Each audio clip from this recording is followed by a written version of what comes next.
Well, anyways, as Craig said, you could have a look at these stats, and Harry Kane, he's a pretty good goal scorer. Yes, and Jude Bellingham's a bit of a baby, isn't he? Oh, well, we're going to talk about that. Let's have a look at the group standings quickly because, like I said, England have already qualified for the World Cup. Albania, as we know, have gone into the playoffs. That's good news for an ESPN FC friend, Pablo Zabaleta, who's part of the coaching staff there. But as we were talking about Jude Bellingham, Craig, this is what Thomas Tuchel had to say about his reaction on being subbed off. He said, I saw that Jude Bellingham was not happy when he came off. I don't want to make more out of it, but I stick to my words. Behavior is key and respect towards the teammates who came in. Decisions are made and you have to accept it as a player. Well, at this moment, let's welcome in the other member of our team. Frank Leboeuf is joining us for this one, looking very intelligent with his specs. But Craig, what did you make of the Jude Bellingham reaction and, of course, what Thomas Tuchel said? And that's difficult for Frank to do. Yeah.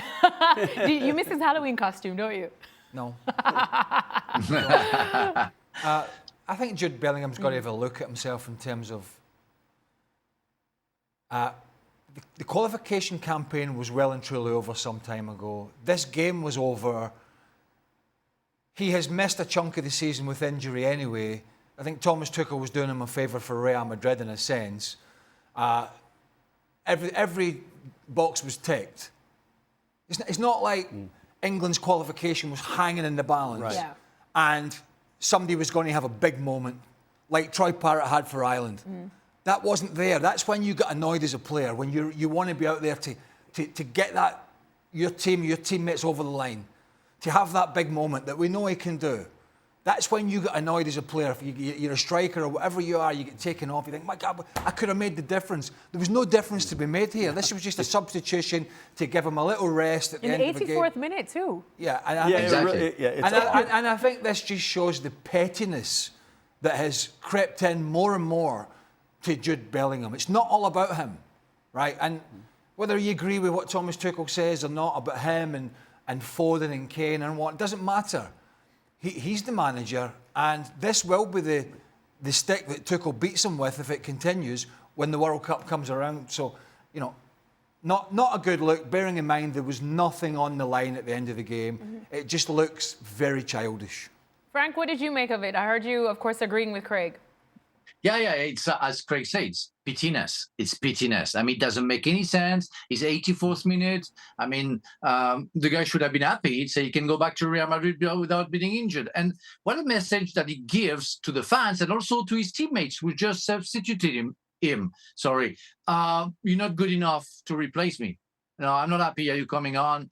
You don't deserve that because I should stay. That's bad for the dressing room. The message is wrong. As Craig mentioned, we didn't need him for the last 6-10 minutes of the game. So what the point to make that? I mean, you want to be at the first page. And maybe us media, we shouldn't talk about it. We should refuse to talk about that because he gave him some commercials or publicity. And he doesn't deserve that because that's not a good publicity. Is there something in the air at Real Madrid? I'm being serious. Is there an arrogance with some of these players? We've had this discussion at length about Vinicius Jr., not so much with the Brazilian team, but with Real Madrid.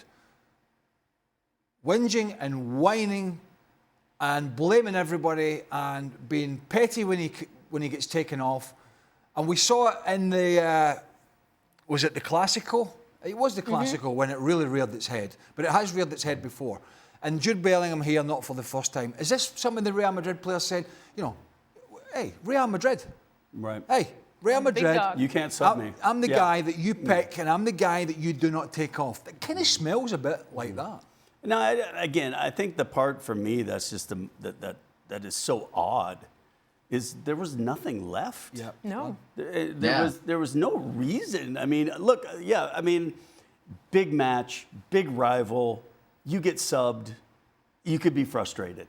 Correct. But there's nothing here to be angry about, and you're angry about something for no reason, just to cause headlines and stupidity that doesn't need to be there after you comfortably qualified. You had a very good match to begin with.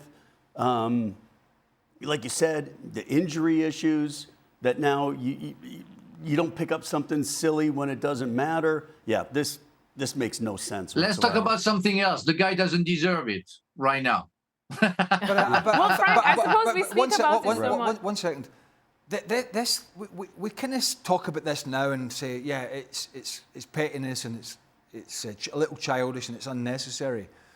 But behind the scenes, trust me, Thomas Tuchel is going to go into this World Cup, and the English media are as bad as the rest for stories and headlines, back page and front page. Right. And he does not need detraction from what he's trying to achieve on the field. And if this continues, and this goes into the World Cup, and say, for example, and we've talked about this, that Bellingham's not in, well, he'll be in the squad if he's fit, but say he's not in the starting 11. The cameras will be on him. Oh, yes. The cameras will be cutting to him, sulking, doing what he's doing, and if it's not that, it's been taken off. And then this sort of soaks its way into the World Cup, to the press, to the media, and all of a sudden the manager's getting asked about it.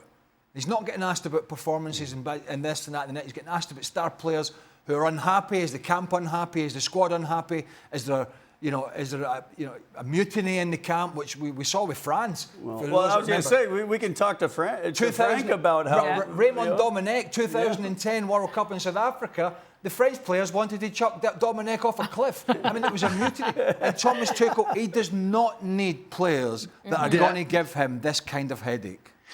What I don't understand is the fact that guy has everything. He has the fame, he has the money, he's a nice-looking guy. He plays for one of the best teams in the world, for club, the best country in the world. And he's making a movie and a scene, at least, about the last 10 minutes or 6 minutes of the game. It doesn't make any sense, chill out, smile, the fans, they love you, the world loves you, you have everything. Calm down, breathe. That would be better.